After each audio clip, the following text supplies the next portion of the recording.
Wagwan people, this is Jania from Jamaican Sinting.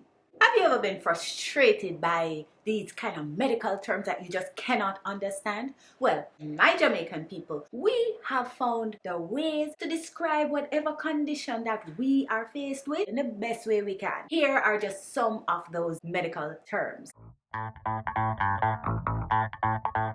Jamaicans will use the word pain to describe when we are feeling some pains in certain areas of our body. For instance, pain at back, pain at belly.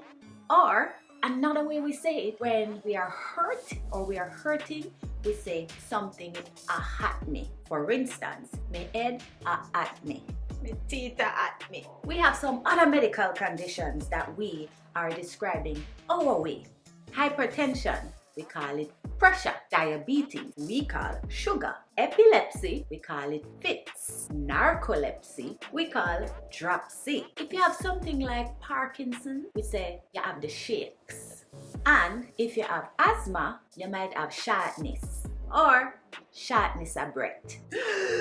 Something like acid reflux, we call it bun stomach. It burns your stomach. Well, you have some medical conditions that we don't really hear about again these days, but in the past, we used to talk about them enough. For instance, if a person had colic, we say they have Mali gripe and fluxy complaint. And another condition that me personally, when me did little, me did suffer with that one. Right here, say a little lymph node. When that swell, in Jamaica we call that wax and canal, or some people used to call it wash and canal. Jamaicans have a way of talking about medical conditions that sound derogatory, but actually when used, it's not necessarily meant in a derogatory sense. It's actually just used to describe the condition. So if you hear somebody say, them head take them, or the person head take them, the head take me, them head a take them, their head is taking them, which in English, it means nothing. But in our language, head a take them, or we would say them trouble with them head, or them sick in a them head. It means that they are having a mental health issue. Another mental health illness, like anxiety, in Jamaica we would say the person suffer with them nerves, or they trouble with them nerves, or them fretty, they are suffering from anxiety. A person who is disabled, a Jamaican might say them an invalid. If you hear a Jamaican say the person have ton foot, they're referring to a kind of deformity of the leg. Then albinism we refer to in Jamaican language as dundus. Strabismus, we call it Cassidy. Scoliosis, we may refer to as hunchback. Now, for some other medical conditions, like the common cold, we might say you catch cold in your mole.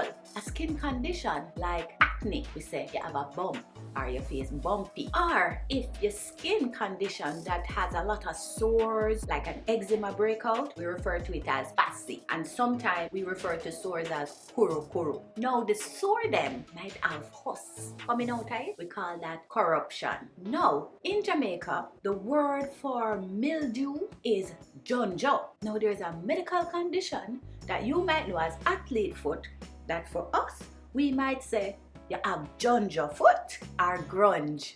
Whew. If a woman is pregnant, we say she a breed. And when she go into labor, we say she take in. No, on the matter of labor and delivery, there is a condition that women may have where the uterus becomes prolapsed. In Jamaica, we say your body come down. For a Jamaican, the female medical condition, fibroid, we call it growth.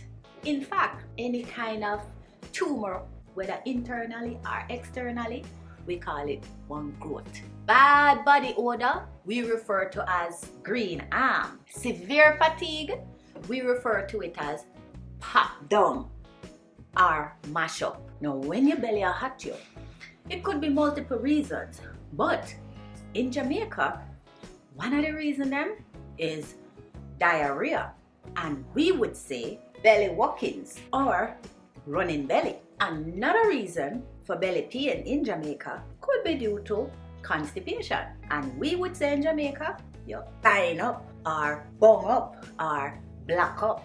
Then now, if you sit down on the toilet too long and you get up and you start to feel them juky thing like pins and needle because of the restricted blood flow to your legs, we would have said, my foot dead.